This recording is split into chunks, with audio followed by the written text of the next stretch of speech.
कानून की गुंडागर्दी किस तरीके से होती है ये बिहार जाकर आप देख लीजिए कि जिस छात्र के साथ बदसलूकी होती है, बेईमानी होती है, नाइंसाफ़ी होती है, उसी को जो है दरअसल सीसीटीवी कैमरे अपने घर में लगाने होते हैं या लगाने पड़ते हैं, इसलिए ताकि उन गुंडों से बच सके जिन्होंने उनके बच्चियों की जान ले ली, जिन्होंने उनके बच्चियों के साथ दुष्कर्म किया। और इसके इतना ही नहीं, बेशर्मी का आलम यहाँ तक पहुँचता है कि आज तक सिर्फ जांच के नाम पर झुनझुना जो है दिखा दिया जाता है। ईडी है, सीबीआई है, एक से बढ़कर एक कानून है, लेकिन इंसाफ के नाम पर कुछ भी नहीं देखने को मिलता है।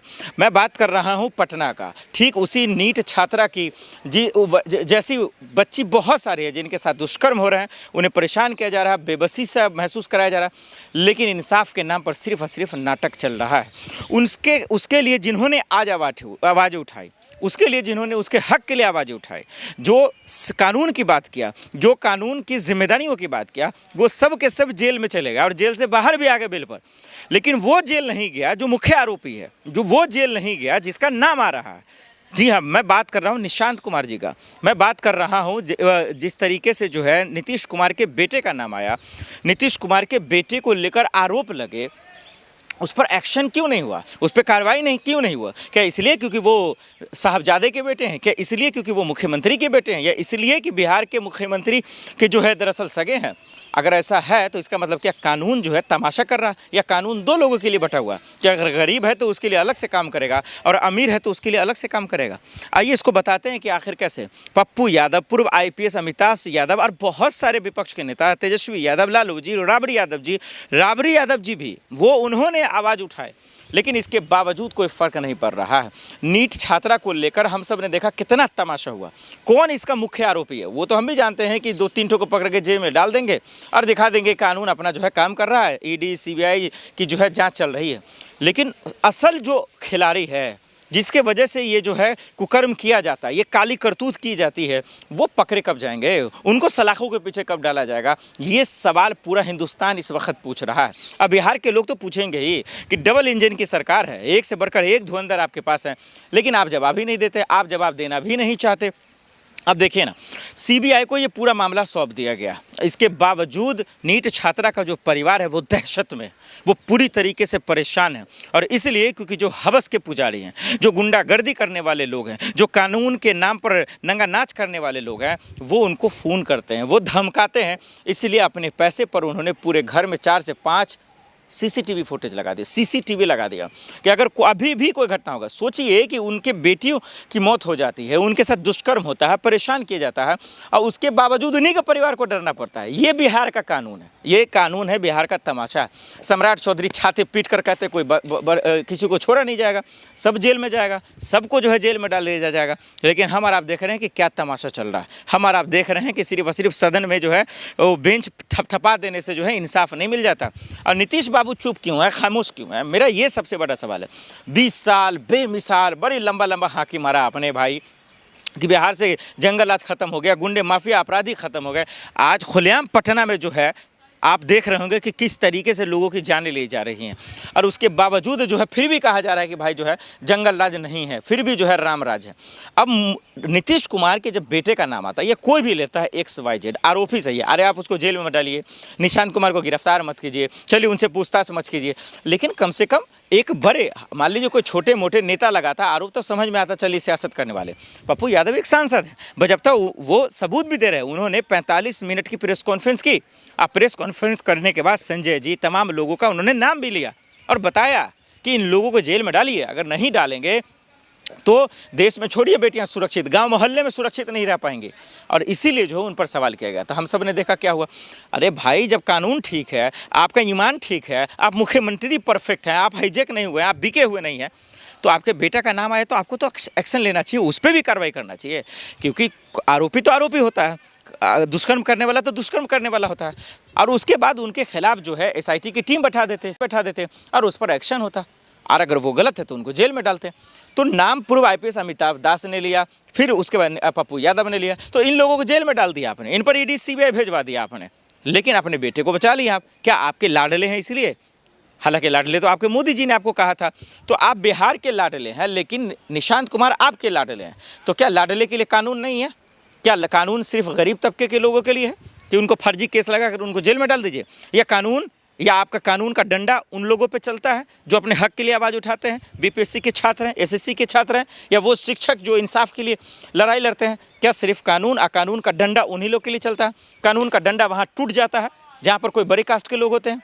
कानून का डंडा वहाँ पे टूट जाता है जहाँ पर कोई मंत्री पद पे होता है। कानून का डंडा वहाँ पे क्यों कमज़ोर हो जाता है जहाँ पर कानून के चलाने वाले ही लोग होते हैं? ये बड़ा सवाल है जो बिहार से, बिहार की सरकार से, वहाँ के मंत्री से, वहाँ के लोगों से पूछा जा रहा है कि नीट छात्रा को इंसाफ कैसे मिलेगा, उनके परिवार को इंसाफ कैसे मिलेगा और इंसाफ दिलाएगा कौन? वो मेरी भी तो बहन जैसी रही होगी ना। अब पूरा बिहार में जितनी भी बच्चियां हैं, जितनी भी लड़कियां, वो तो सब किसी न किसी की बहन है, किसी की बेटी है। तो सवाल ये है कि सुरक्षित क्यों नहीं है? आए दिन कोई किसी को मार दे रहा है, कोई किसी को धमकी दे रहा है, कोई किसी को रेप थ्रेट दे रहा है, लेकिन इंसाफ के नाम पर झुनझुनना है। और सरकार इधर अपना जो है पीठ थपथपाती रहती है, सरकार इधर जो है अपना डंका छाती पीटती रहती है कि भाई हमारे राज्य में ये हो रहा है, गुंडे माफिया थर थर काँप रहे हैं। भाई नाम से जो है राजनीति नहीं चलती है, राजनीति काम से चलती है। नाम से कानून व्यवस्था और सिस्टम मजबूत नहीं होता, काम से कानून व्यवस्था सिस्टम मजबूत होता है। हम और आप देख रहे हैं कि जब से ये बीजेपी के साथ मिले हुए हैं नीतीश जी, तब से यकीनन कानून व्यवस्था भी कमज़ोर हुई है, लोगों को राहत मिलना भी कमज़ोर हुआ है, डर का माहौल है, खौफ का माहौल है। ये हम लोगों के सामने देखता मिल रहा है। चुनाव के वक्त भी हमने देखा किस तरीके से दिन दहाड़े जो है अस्पताल में जाकर गोली मारी जा रही है। हमने देखा कि किस तरीके से जो है लोगों को लूटा जा रहा है, चोरी चमारी हो रही है, मतलब कोई भी महफूज नहीं है। तो कानून के नाम पर तमाशा हो रहा है, ये हमारे आँख के सामने है, डेटा भी है, तमाम चीज़ें हैं। नीतीश कुमार जी, आपसे नहीं संभाला जा रहा, आप कमज़ोर हो गए हैं, या मानसिक तौर पर हो गए हैं, या कानूनी तौर पर हो गए हैं, या फिर आपको किसी ने हाईजेक कर लिया। आप कुर्सी छोड़ दीजिए, बिहार के लिए अब आपसे नहीं हो पाएगा। सम्राट चौधरी को अपने गृह मंत्री दे दिया, जिन पर खुद प्रशांत किशोर तरह तरह के आरोप लगा रहे हैं, लेकिन एक्शन के नाम पर झुनझुनना है। तो इसका मतलब ये हुआ कि जिसके पास पावर है, जिसके पास सत्ता है, जनता ने पावर इसलिए नहीं दिया है कि आपका बेटा या कोई भी दुष्कर्म करेगा वो बच जाएगा, या उन पर आरोप लगेंगे तो कार्रवाई नहीं होगा। यहीं पे सोचिए ना, कोई गरीब का बच्चा होता, कुछ भी होता तो तुरंत एक्शन हो जाता, उनको तो जेल में डाल देते आप। उनके लिए तो आपका जो है कानून व्यवस्था काम नहीं करता, उनके लिए तो है जो है आपकी बैठकें नहीं होती है, ये तमाम चीज़ें। तो सीबीआई को मैटर सौंप दिया गया, लेकिन परिवार आज भी डर के माहौल में है। ये ठीक है, हाथरस जैसा काम हो रहा है कि आज तक इंसाफ के नाम पे कुछ नहीं मिला, उन्हीं के बेटी, उन्हीं के परिवार को धमकी दे जा रहा, माँ को, चचा को, बाप को।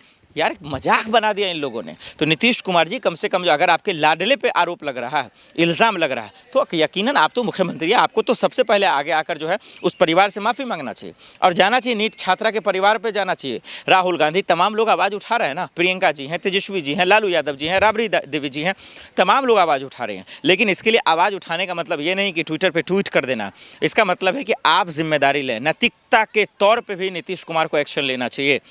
क्योंकि अब जब सम्राट चौधरी जी की एक एक्शन पे जब पप्पू यादव की रातों रात गिरफ्तारी हो सकती है, जब पूर्व आईपीएस की गिरफ्तारी हो सकती है, फिर आपके बेटे की क्यों नहीं हो सकती? अगर आरोप ये सही है तो, नहीं तो जांच करवा लीजिए। जांच करवाने में क्या जाता है? अगर कोई पूर्व रिटायर ऑफिसर कह रहा है तो इसमें कोई दिक्कत की बात मेरे लिहाज से नहीं होना चाहिए। डबल इंजन की सरकार है, आपका काम एक भी नहीं है, डबल काम आपको करना चाहिए। कानून व्यवस्था को बेहतर मजबूत करना चाहिए। आज मैं खुद 6 महीने रह कर आया बिहार में, कानून व्यवस्था को देखा हमने, चौक चौराहा पर गुंडागर्दी हो रही है, लोग शाम के वक्त नहीं घर से निकल पा रहे हैं। यह हालत आ गया, यह आलम फिर से आना शुरू हो गया। लेकिन बस कागजों पे और ये गोदी मीडिया के चैनलों पे भाई चलता है कि बेहतर सरकार है, गुंडे माफिया थर कांपते हैं। तो बोलने से जो है सिस्टम मजबूत नहीं होता है, या देखना भी पड़ता है। तस्वीरों देख लीजिए, एक बार सर्च कर लीजिए, गूगल पे, यूट्यूब पे सर्च कर लीजिए, 1000 ऐसे केस आ जाएंगे। तो नीतीश कुमार जी, ये आपकी जिम्मेदारी है कि नीट छात्रा को इंसाफ दिलाएं, उनके परिवार को सुरक्षा दिलाएं, उनको सीसीटीवी लगाने की ज़रूरत नहीं पड़े। और सीबीआई अधिकारी की भी जिम्मेदारी है कि उनको सीसीटीवी लगाने की जरूरत ना पड़े, वो जाकर दें। क्योंकि अगर नीट के छात्रा को इंसाफ नहीं मिला ना, पूरे बिहार की बेटी आपको, सम्राट चौधरी और नीतीश और उनके बेटे किसी को माफ़ नहीं करेगी। पार्टी से आते हैं, वो जेल जाते हैं, तो कहते हैं जो नीट वाला मामला में वो आवाज उठाना उनके लिए बहुत बड़ी जो है दुविधा बन गया। इसको कैसे देखिए? पप्पू यादव, बेटी को न्याय नहीं मिलेगा? पप्पू यादव लगातार महिला हित में बात कर रहे हैं और छात्रों की बात कर रहे हैं। छात्रों की बात भारतीय जनता पार्टी नहीं करती है, क्योंकि वो जानते हैं कि अगर छात्र पढ़ा लिखा होगा तो छात्र अपने हितों को और अधिकारों को भाजपा के गले की हड्डी बनकर मांग लेगा। इसलिए भारतीय जनता पार्टी ऐसे लोगों को दरकिनार करना चाहती है और पप्पू यादव जी को जेल के पीछे चक्की पीसिंग कराना चाहती है। बिहार में बेटियां ऐसे ही बिना न्याय की भटकती रहेगी सड़कों पर? क्योंकि जब धृतराष्ट्र और दुर्योधन की सरकार होगी तो यही हाल होता रहेगा बहन बेटियों का। लेकिन बिहार में लगातार इन मामलों को लेकर के ये कहा जा रहा है सम्राट चौधरी अव्वल नंबर पर आते हैं, बिहार कानून व्यवस्था को अच्छा कर रहे बिहार हैं, में जंगल कानून राज खत्म कर व्यवस्था रहे हैं। बिहार में कानून व्यवस्था बिल्कुल अपंग हो गया है। बिहार के कानून व्यवस्था को लकवा मार चुका है। सम्राट चौधरी को नैतिकता के आधार पर इस्तीफा दे देना चाहिए। यही मानवता है, और नहीं तो उन्होंने बिहार के साथ साथ पूरे देश को शर्मसार करने का काम अनुराग किया। ओझा जी, आप तो बिहार को भली भांति आप जानते हैं, चुनाव के वक्त आप वहां पर खुद गए हुए थे। बिहार में आप नहीं देखे थे पहले क्या माहौल था और अब क्या माहौल है? पहले से कितना बेहतर माहौल हुआ है अब महिलाओं को लेकर के, बेटियों को लेकर के? देखिए, सरकार ने 10,000 रुपए देकर बहन बेटियों को अपनी सरकार बना दी, इस बात में नो डाउट। अब भारतीय जनता बहन बेटियों के बारे में नहीं सोचती है। भाजपा अपने फाइलों में तो मौसम गुलाबी दिखाती है, बेटी पढ़ाओ बेटी बचाओ का नारा देती है। जिस देश में नारियों की पूजा होनी चाहिए थी, उस देश में ये दुराचारियों की पूजा करवा रहे हैं। ऐसे लोगों को विधानसभा से और संसद भवन से भी बहिष्कार करना चाहिए। नीट बेटी के घर पर नीट बेटी को न्याय मिलेगा, और उसके लिए सड़क से लेकर संसद तक अगर पप्पू यादव जी को आंदोलन करना पड़ा तो उनके साथ पूरे देश की जनता लेकिन इन मामलों में निशांत का नाम आना जो है, माफ कीजिएगा, नीतीश कुमार के बेटा का नाम आना, जो नाम लेते हैं उनको जेल हो जाना, फिर ये क्या चल रहा है बिहार के अंदर में? तानाशाही चल रही है? देखिए, तानाशाही इसको नहीं कहेंगे, इसको कहेंगे दोहरा रवैया। इसको कहेंगे तानाशाही पुरजोर तरीके से चल रही है। क्योंकि जो आप पे मान लो आरोप लग रहा है, अगर इतना ही वो ठीक ठाक सब कुछ है तो नीतीश जी के बेटे की जांच हो जाए। अगर निर्दोष है तो उनको हटा दिया जाए, काहे कोई नाम लेगा उनका? जब तक किसी के पास कोई सबूत नहीं होगा, कोई किसी का नाम नहीं लेगा। नीतीश कुमार समेत सम्राट चौधरी शपथ के पहले दिन कह रहे थे, जो कोई भी अपराधी हो, चाहे वो परिवार से हो, पार्टी से हो या फिर प्रदेश से हो, किसी को छोड़ा नहीं जाएगा। देखिए, अगर भाजपा की ये नीति हो जाए तो मुझे लगता है कि भाजपा के जितने भी नेता हैं वो सब जेल के पीछे होंगे। कोई भू माफिया है, कोई लैंड माफिया है, कोई जमीन माफिया है, कोई टैक्स माफिया है, कोई रिश्वत माफिया है, कोई कारोबार माफिया है। जितना भी माफिया है, अदम गोडवी साहब ने लिखा था कि जितने हरामखोर थे कुर्बो जवार में, प्रधान बनकर आ गए अगली कतार में। तो उतने भी जितने थे वो सब नेता नगरी में आज बन के बैठे हुए। सम्राट चौधरी तो अभी भी कह रहे हैं हमारे प्रदेश में, सम्राट चौधरी कोई भी गुंडे को नहीं छोड़ा जाएगा। आप लोग क्यों नहीं भरोसा कर रहे हैं जो सबको न्याय मिलेगा उनके राज में? देखिए, सम्राट चौधरी के बात का, गधे के लात का, भाजपा के वादे का हम लोग विश्वास नहीं करते हैं। लेकिन वो तो लगातार कह रहे हैं ना, अगर हमसे नहीं संभल पा रहे, बिहार पुलिस से केस लेकर के नीट बेटी वाला जो केस था वो सीबीआई को सौंप दिया। बिल्कुल, सीबीआई जांच करे, निष्पक्ष जांच करे, और उम्मीद भी है कि वो निष्पक्ष जांच करके कुछ उसका समाधान भी निकालेगी। ये तो अच्छी पहल है ना, वो सीबीआई को दे रहे हैं केस, वो ताकि इस केस में मतलब तत्परता हो, न्याय बेटी को मिल पाए। देखिए, ईडी, सीबीआई, चुनाव आयोग, पुलिस, जितना भी इस देश में तंत्र है जो लोकतंत्र को मजबूत करता है, वो सबका सब भाजपा का है। आखिर में आप ये बता दीजिए, आपको भरोसा सरकार पर नहीं है, सरकार के पुलिस प्रशासन पर नहीं है, उनके द्वारा उनके साथ या फिर जो केंद्र शासित जो तमाम एजेंसियां हैं उन पर नहीं है, फिर भरोसा अनुराग ओझा को किस पर है? नहीं, भरोसा मुझे इन एजेंसियों पर है, लेकिन स्वतंत्रता पूर्वक काम करे तो। नहीं, भरोसा करना पड़ेगा ना। नहीं तो हम लोग तो कर ही रहे हैं, बिना भरोसे के हम लोग बार बार मांग थोड़ी करते। भरोसा कर रहे हैं तभी ना मांग कर रहे हैं। लेकिन उम्मीद है कि सीबीआई निष्पक्ष जांच करेगी, लेकिन ऐसा होगा नहीं।